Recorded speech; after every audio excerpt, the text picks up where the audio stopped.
People who grew up in the 1990s have a very special way of thinking and feeling.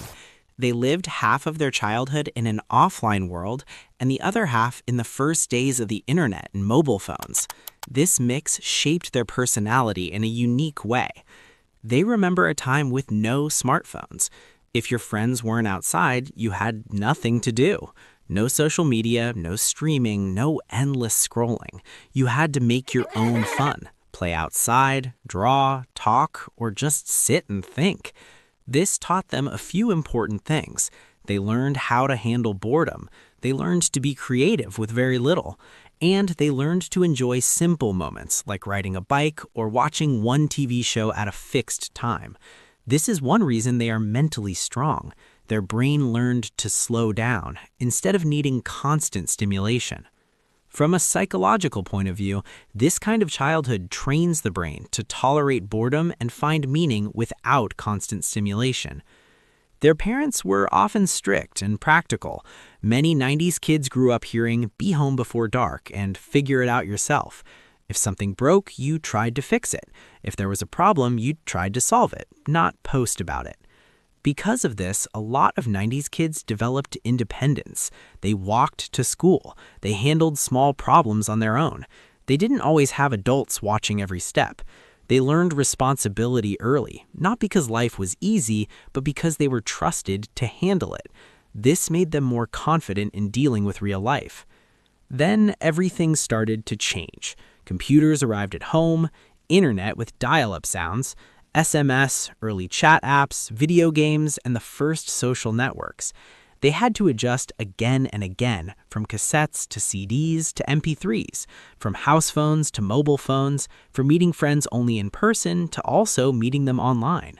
This gave them strong adaptability skills. They are used to learning new technology, new apps, new systems. They understand both the old, slow world and the new, fast world.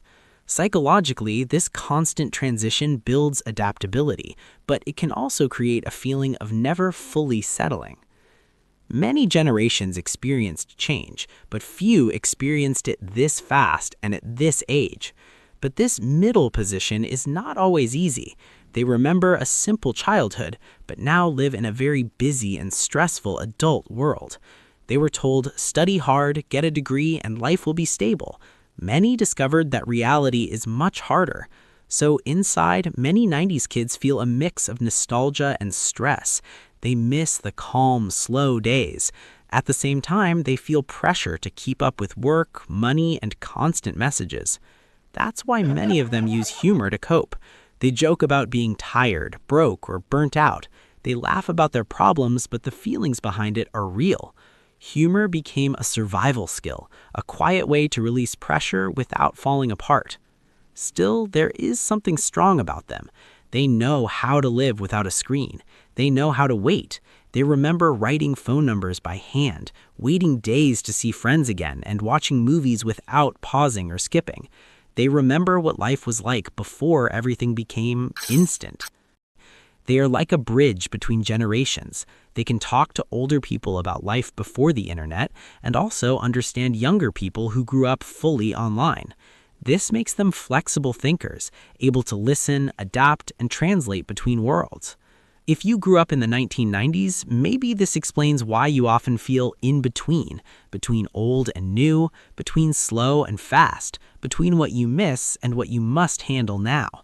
And if you didn't grow up in that decade, maybe now you can see why 90s kids are nostalgic, a bit tired, but surprisingly good at surviving change.